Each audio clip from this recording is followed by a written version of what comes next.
Welcome back to the BookEnds YouTube channel. I'm James McGowan. Hi, I'm Jessica Faust. We are literary agents who have taken our popular blog to YouTube to discuss all things publishing. Today we're actually, I believe it's a viewer question, asking how many clients is too many clients? We're often asked this on offer representation calls, right? Like how many clients you have. That's what we did a video on, Jessica, because we were just talking about, did we do this video? We did questions to ask an agent and how many, right, there you go. Anyway, settling a conversation from before the video. But we're often asked on offer calls, how many clients do you have? And in most cases, you might not know the answer you're looking for, right? Like how many is too little, how many is too many? And really it varies. I don't know the answer. Me neither. I mean, I don't know the answer to how many clients I have, but I also don't know what the right or wrong answer is. Yeah, and I think that's what we were talking about in our video, our last video, like, what are you looking for there? Because it's kind of a tough question to glean anything from. So we wanted to talk a little bit about how, as agents, we might approach how many clients might be too many clients. I mean, you know, it comes down, I mean, obviously an agent who has been doing this longer is going to have more clients than somebody who's just started. A low number is not necessarily better than a high number and vice versa.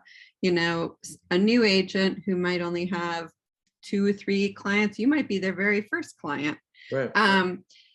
Has time. You know, they're not managing a lot of clients. That being said, they're probably managing a lot of queries, where an agent who's been in the trenches longer might have more clients, but isn't reading queries as voraciously.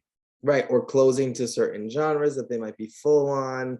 And, you know, that does limit the queries too. But also it's, you know, it's different for every agent, right? Because like Jessica said, she obviously has a larger client list than a newer agent might, but how many of your clients are a little more established than another agent's might be? So you have the time to take on new clients, but you might not have the time to, but what I'm saying is I might not have the time if I have more clients that I'm trying to establish.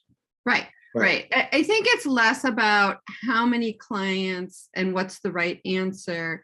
And it's more about how does the agent manage their clients and manage their time in relation to their client needs. So like you said, you know, I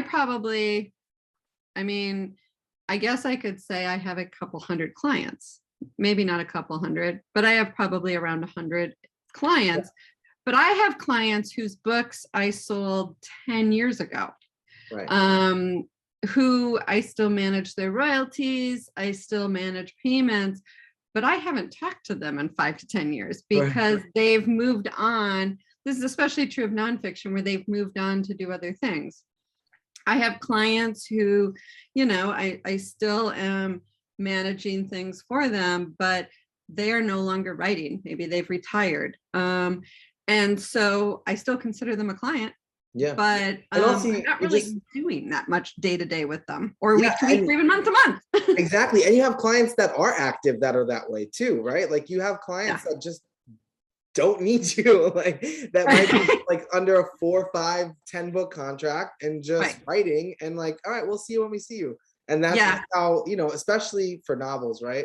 That's just how it sort of goes when you have somebody who's super successful, you send in the option, like, cool.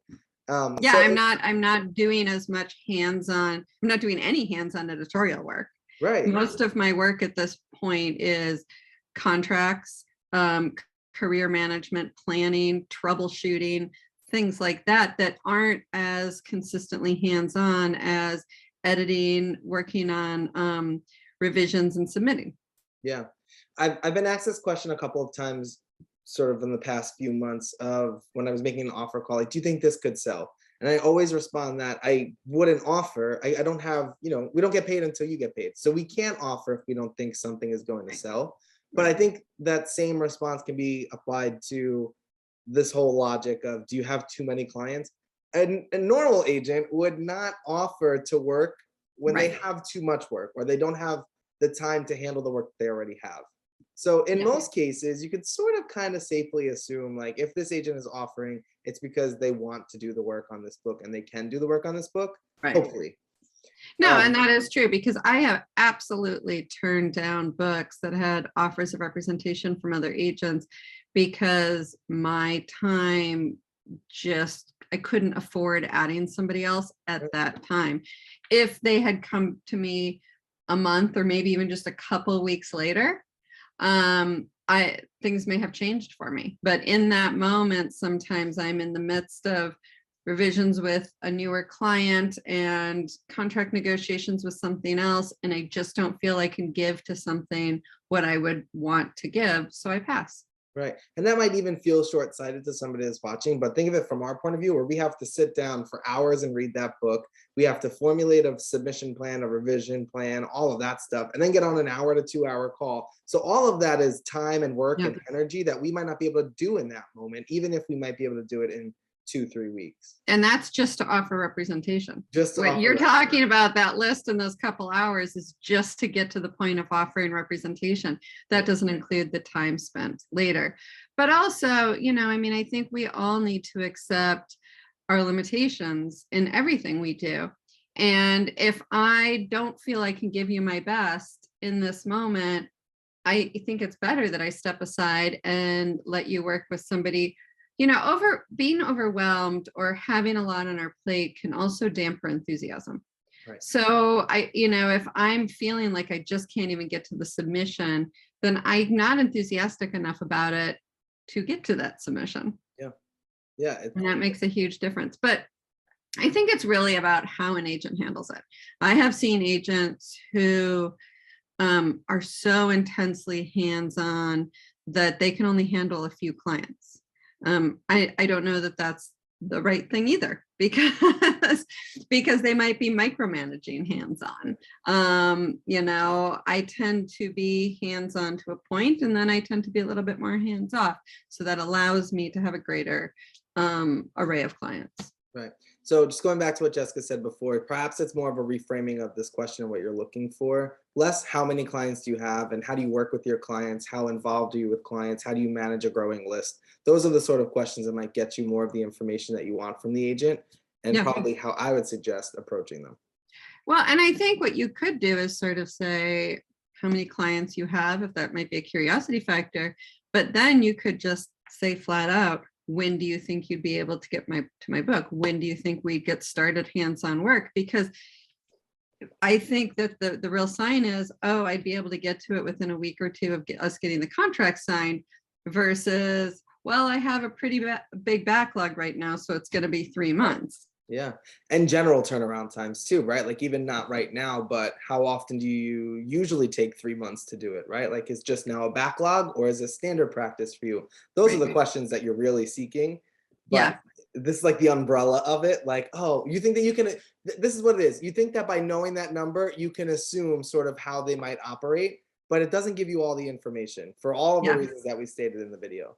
Yeah. And, you know, somebody having, let's say 35 clients, doesn't mean they're too busy. I think sometimes too, it depends on sales.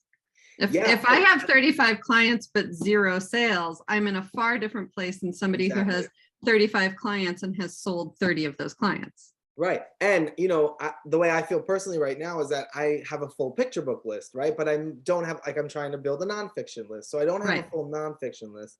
So sort of the buckets in which the books are falling in also changes things. Like I would probably not offer rep to a picture book author right now, but I would offer rep to nonfiction because that's the place that I'm trying to grow. It's a different level of work, different level of, you know, in time investment. So that also comes into account as well. That's funny because while I have just offered to fiction, I, for that same reason, have been looking more closely at nonfiction because it is a different level of work. I'm working on a proposal rather than a full manuscript, and it is a little quicker for me to be able to get in there and do it.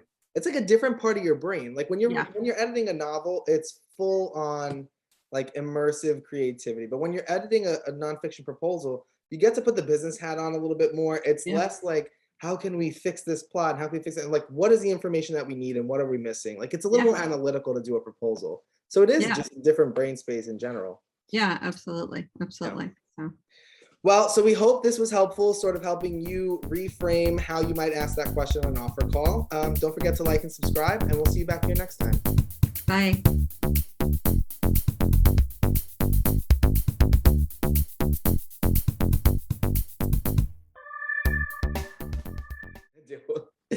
Thank you for watching this video. If you enjoyed it, we offer a number of great workshops through Speakeasy and other platforms. These workshops have been a fun new thing that we've been doing, not just me and James, but others at BookEnds, where we work with you interactively on critiques, queries, and insights and answer questions into publishing. So you can find out more information on our website or through speakeasy.com, and we hope you'll sign up. Bye.